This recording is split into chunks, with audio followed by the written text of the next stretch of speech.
नमस्कार दोस्तों, जय भोलेनाथ। स्वागत है आप सभी का फिर से एक बार हमारे इस YouTube चैनल पर। दोस्तों, आज वृषभ राशि के महाराशिफल के बारे में बात करेंगे, यानी कि आने वाला समय वृषभ राशि वालों के लिए कैसा रहेगा। दोस्तों, जीवन सुख दुख की धूप छांव से भरा है। कभी ये पलड़ा भारी होता है तो कभी वो। चुनौतियों के दबाव से कई मौकों पर लोग टूट जाते हैं। वे महसूस करते हैं कि जितनी समस्याएं सामने हैं उनका वे मुकाबला नहीं कर पाएंगे। कई मर्तबा लोग सोचने लगते हैं कि वे दुनिया के सबसे कमनसीब इंसान हैं। लेकिन ऐसी जीवन की समस्याओं से हारना नहीं चाहिए। व्रत, वैकल्य, पूजा पाठ, कुछ उपाय आपको मुश्किलों से बाहर निकाल सकते हैं। कई बार छोटी छोटी चीजें जो हमारे नजरों के सामने होती हैं, हम रोजाना इस्तेमाल करते हैं, हमें समस्याओं से निजात दिला सकती हैं। लेकिन हमें इनके उपायों के बारे में पता नहीं होता।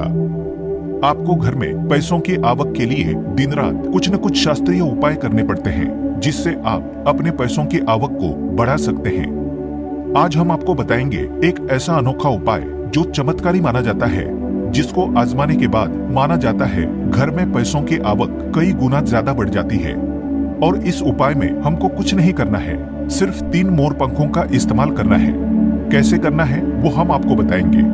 दोस्तों, सबसे पहले समझ लें, मोरपंख है क्या। ये बहुत ही शक्तिशाली चमत्कारी यंत्र होता है और तांत्रिक पूजा में इसका बहुत बहुत महत्व होता है। और आज से नहीं, प्राचीन युग से। आपको पता ही होगा, जितने शास्त्र हैं, ग्रंथ हैं, वास्तु है, ज्योतिष शास्त्र है, सभी में मोर के पंख को बहुत इंपॉर्टेंट स्थान दिया जाता है।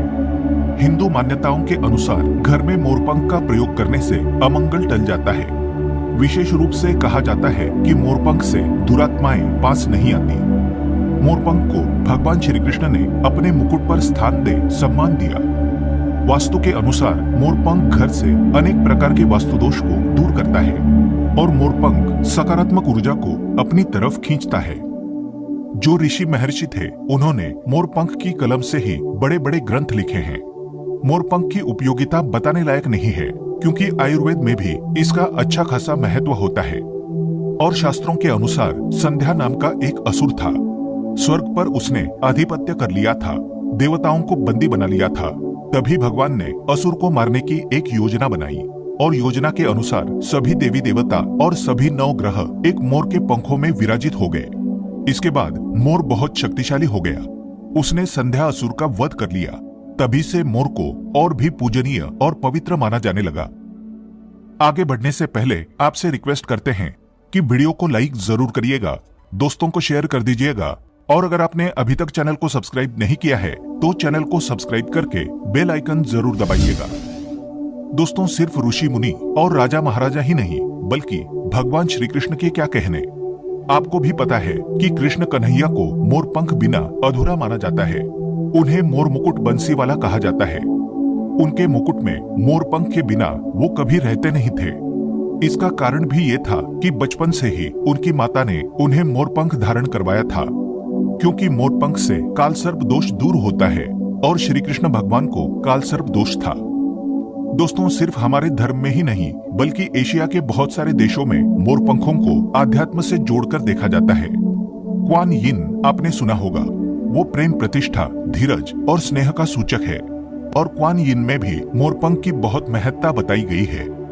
जब हम बौद्ध धर्म की बात करें तो माना जाता है इसमें मोर अपने सारे पंखों को खोल देता है, इसलिए उसके पंख विचारों और मान्यताओं में खुलेपन का प्रतीक माने जाते हैं। जब हम ईसाई धर्म की बात करते हैं तो मोर के खूबसूरत पंख जन्नत के दरवाजे के बाहर अद्भुत शाही बगीचे का प्रतीक माने जाते हैं।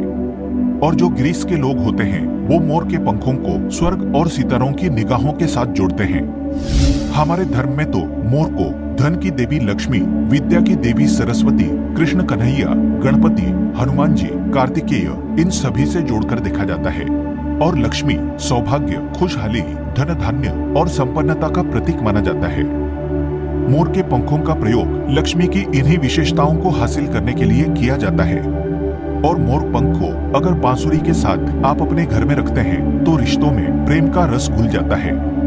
हमारा घर एक मंदिर की तरह होता है। अगर उसमें रहने वाले सदस्य रोज आपस में झगड़ा करने लगे तो ये मंदिर अपवित्र सा लगने लगता है। इसके कई कारण हो सकते हैं। सबसे बड़ा कारण होता है घर में अत्यधिक नकारात्मक ऊर्जा का प्रवेश करना।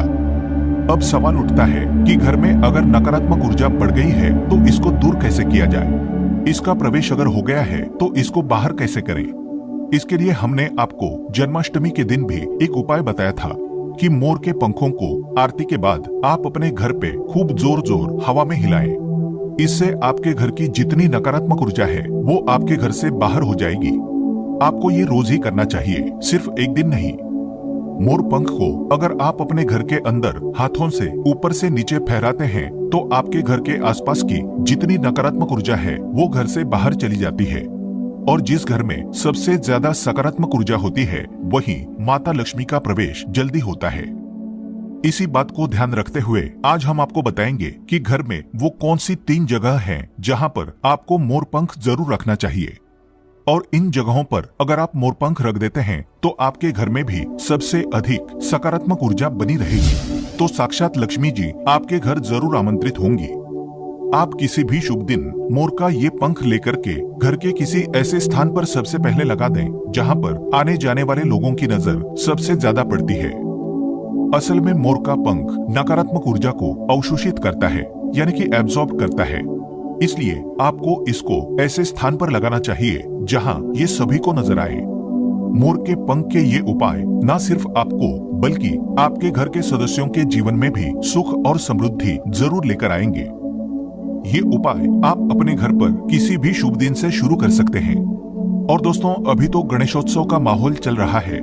ऐसे में अनंत चतुर्दशी के पहले, गणेश उत्सव पूर्ण होने के पहले आप अपने घर पर अगर इसको लगा देते हैं तो माना जाता है ये कमाल का उपाय होता है। प्राचीन काल से आज की बात नहीं है, ये बहुत सालों से भगवान की प्रतिमा के आगे वातावरण को पवित्र करने के लिए, सब जगह वशीकरण के लिए, कार्य सिद्धि के लिए, भूत बाधा, रोग मुक्ति, ग्रह दोष, वास्तु दोष, सभी के लिए मोरपंख बहुत ही यूजफुल माना गया है। खासकर जो स्टूडेंट्स होते हैं उनके लिए तो ये रामबाण का काम करते हैं। जो कहते हैं सरस्वती माता के उपासक होते हैं या फिर विद्यार्थी होते हैं, वो पुस्तकों के बीच अगर अभिमंत्रित करके मोरपंख को रख लें तो पूरा लाभ उठा सकते हैं। अगर आप मंत्र सिद्धि करते हैं, तांत्रिक पूजा आदि करते हैं, तो उस जपने वाली माला को माना जाता है मोर पंखों के बीच आप रखते हैं तो आपकी मंत्र सिद्धि बहुत ही जल्दी होती है। घर के सभी अलग अलग कमरों में मोर पंख लगाने से घर का वास्तु बदला जा सकता है। एक मोर का पंख हमारे जीवन की दिशा बदल सकता है। यदि आप भी हर समय अपने पास मोर पंख रखते हैं तो हर कार्य में आप देखेंगे कैसे किस्मत आपका साथ देने लगती है। अगर राहु केतु आदि के दोष भी हैं तो वो ग्रह दोष भी समाप्त होते हैं। स्पेशली अगर आपके घर में कोई ऐसा बच्चा है जो बहुत जिद्दी हो गया है तो मोर के पंखों से उसको हवा देने से धीरे धीरे उसकी जिद कम होने लगती है। अगर वो ऐसे नॉर्मली आपको हवा नहीं देने दें तो आप उसके जो छत का पंखा होता है उसमें मोर पंखों को लगा दें। और पंखा जब चलेगा तो उसके चलने पर मोर के पंखों की हवा भी बच्चे को लगेगी। इससे धीरे धीरे उसकी हट और जिद कम हो जाएगी। दोस्तों, मोर के पंखों को चांदी की तावीज में डालकर नवजात बच्चे के सिरहाने रखते हैं तो बच्चे की नजर दोष और किसी भी तरह की अलाबला से रक्षा होती है।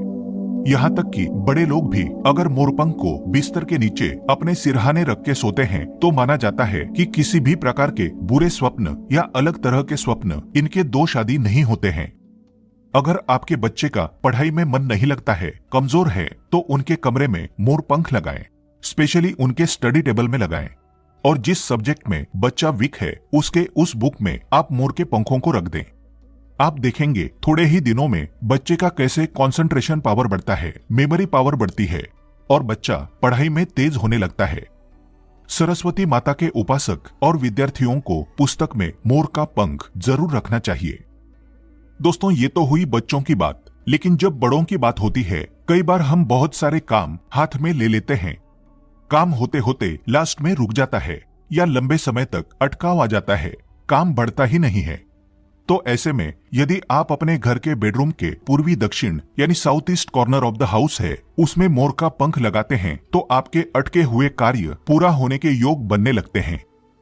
घर में अगर पैसों की बरकत नहीं होती है, धन आता है रुकता नहीं है, तो इसी कोण में यानी दक्षिण पूर्व कोण में आप इसको लगा देते हैं तो घर में बरकत बढ़ती है। और अचानक कष्ट जो आते हैं या एक्सीडेंट जैसे अचानक जो प्रॉब्लम्स आती है, उन सब से आपको मुक्ति मिलती है। आप चाहें तो आपका जो घर है या फिर दुकान की जो दक्षिण पूर्वी दिशा है, वहां पर मोर का पंख स्थापित करते हैं और व्यापारिक स्थल में अगर आप इसको स्पेशली स्थापित करते हैं तो आपके घर में कभी भी पैसों की कमी नहीं होती। आप चाहें तो अपनी जेब में या डायरी में मोर का पंख रखें, इससे भी आपको राहु दोष प्रभावित नहीं करता। और मनचाहा पैसा कमाने के बाद भी अगर पैसा नहीं टिकता है तो आपके घर के साउथ ईस्ट कॉर्नर में मोर पंख जरूर लगाना चाहिए। एक और फायदा होता है मोर का पंख घर में लगाने से, वो ये होता है कि घर में अगर आपके आसपास सांपों का डेरा है तो माना जाता है घर में सांप प्रवेश नहीं करता, या किसी घर में किसी मेंबर को काल सर्प दोष है, राहु केतु दोष है, तो भी मोरपंख लगाने से उस घर में ग्रहों का असर नष्ट हो जाता है। क्यों माना जाता है? क्योंकि मोर और सर्प में शत्रुता होती है, अर्थात सर्प शनि तथा राहु के संयोग से बनता है। और यदि मोर का पंख घर के पूर्वी और उत्तर पश्चिम दीवार में या आपके जेब और डायरी में रखा जाए तो राहु का दोष कभी उसको परेशान नहीं करता है। घर में सर्प हो, मच्छर हो, बिच्छू हो, इस तरह के विषैले जंतुओं का भय नहीं रहता। अब 3 कोने कौन कौन से हैं जिसमें आपको मोर का पंख रखना चाहिए ताकि आपकी आमदनी 10 गुना बढ़ सके? पहला मोरपंख आपको घर की अलमारी में या तिजोरी में रखना है। आप घर में जिस स्थान पर सबसे ज्यादा पैसा रखते हैं वहीं पर मोरपंख भी आपको रखना चाहिए। इससे आपकी तिजोरी में धन बढ़ने लगेगा, साथ ही साथ इससे पहले से रखा हुआ धन धीरे धीरे खर्च होगा। आप खुद देखेंगे आपकी सेविंग बढ़ने लगेगी, बरकत बढ़ने लगेगी और धन की इनकम दिनों दिन बढ़ती चली जाएगी। दूसरा मोरपंख आप अपने घर के मंदिर में रखें या घर के ईशान कोण यानी north east corner of the house में रखें, या फिर जहां पर आप घर में भगवान को रखते हैं वहीं इस मोरपंख को रख दें। चाहे तो आप मोरपंख का बंडल बनाकर रख सकते हैं या फिर आप चाहे तो श्री कृष्ण भगवान के मुकुट पे इसको धारण करा सकते हैं। और रोज आप जब भगवान की पूजा करते हैं उस समय इस मोरपंख की भी आपको पूजा करनी चाहिए। इससे आप देखेंगे पैसों के मामले में किस्मत चमक जाएगी और धन आगमन के नए द्वार आपके लिए खुलते चले जाएंगे। तीसरा मोरपंख आपको कहाँ रखना है? आपको अपने बेडरूम में बिस्तर के नीचे रखना है। ऐसा करने से आप जब बेड पर सोएंगे तो आपके अंदर काफी सारी पॉजिटिव एनर्जी आती है और आपको अच्छे से सोचने में और काम पर फोकस करने में मदद मिलती है। आपके जीवन में सफलता तो आती ही है, साथ ही साथ पैसों की आवक भी बढ़ जाती है। आप इसको कैसे लगाएंगे? अपने बेड का जो गद्दा होता है, चादर लगाते हैं, उसके नीचे आपको मोरपंख बिछा देना चाहिए। उसके ऊपर चादर लगाएं और फिर उस पर आपको सोना चाहिए। आप यदि अपने घर के मुख्य द्वार पर 3 मोरपंख लगा लेते हैं, और दोस्तों ये जो गणपति विसर्जन होने वाला है अनंत चतुर्दशी को, उसके पहले आप ये छोटा सा काम करते हैं। वैसे क्या करना है? 3 मोरपंख ले लें और एक छोटी सी भगवान गणेश की प्रतिमा को मुख्य द्वार पर स्थापित कर लें। आप चाहे तो चित्र भी स्थापित कर सकते हैं। अगर आपके पास गणपति देव की प्रतिमा नहीं है या आप अफोर्ड नहीं कर सकें तो ऐसे लगा दें। आप देखेंगे जिस घर में आप रहते हैं उस घर का वास्तु दोष दूर हो जाता है, साथ ही साथ किसी की बुरी नजर भी आपके घर पर नहीं पड़ती है। दोस्तों कुछ लोग अक्सर कहते हैं कि ऐसे गणपति देव की प्रतिमा लगानी चाहिए कि मुख्य द्वार के आगे और पीछे सेम साइज की गणपति देव की प्रतिमा होनी चाहिए। आपको हम बता दें, ऐसा कुछ भी सच नहीं है। ये सिर्फ एक भ्रांति है जो कुछ साल पहले फैला दी गई थी कि जहां भी मूर्ति लगाएं गणपति देव की, वहां पर आपको आगे और पीछे गणपति देव की सेम साइज की मूर्ति लगानी पड़ती है, क्योंकि गणपति देव की पीठ में दरिद्रता का वास होता है। ऐसा कुछ भी नहीं है। गणपति देव उतने ही पवित्र हैं आगे से जितने पीछे से हैं, इसलिए कभी भी मन में किसी प्रकार का वहम विचार ना करें। हमेशा गणपति देव की एक प्रतिमा आप अपने मुख्य द्वार पर लगाएं। आप किसी भी राजा महाराजा के महलों में जाकर देखिए या किसी भी प्राचीन इमारतों में जाएं, सब जगह एक ही साइड में गणपति देव की प्रतिमा लगाई जाती थी। कोई भी अंदर की ओर प्रतिमा नहीं लगाते हैं, इसलिए अपने घर के मुख्य द्वार पर एक गणपति देव की छोटी सी प्रतिमा लगाएं, उसके साथ 3 मोरपंखों को लगाएं और फिर देखें आपके घर में कैसा माहौल होता है। तो दोस्तों ये उपाय जरूर कर लीजिए। आज के लिए बस इतना ही। दोस्तों अगर आपको ये वीडियो पसंद आया है तो वीडियो को लाइक करिएगा, दोस्तों को शेयर जरूर करिएगा और चैनल को सब्सक्राइब करके बेल आइकन जरूर दबाइएगा ताकि आने वाला नॉलेजेबल वीडियो आपको सबसे पहले मिले।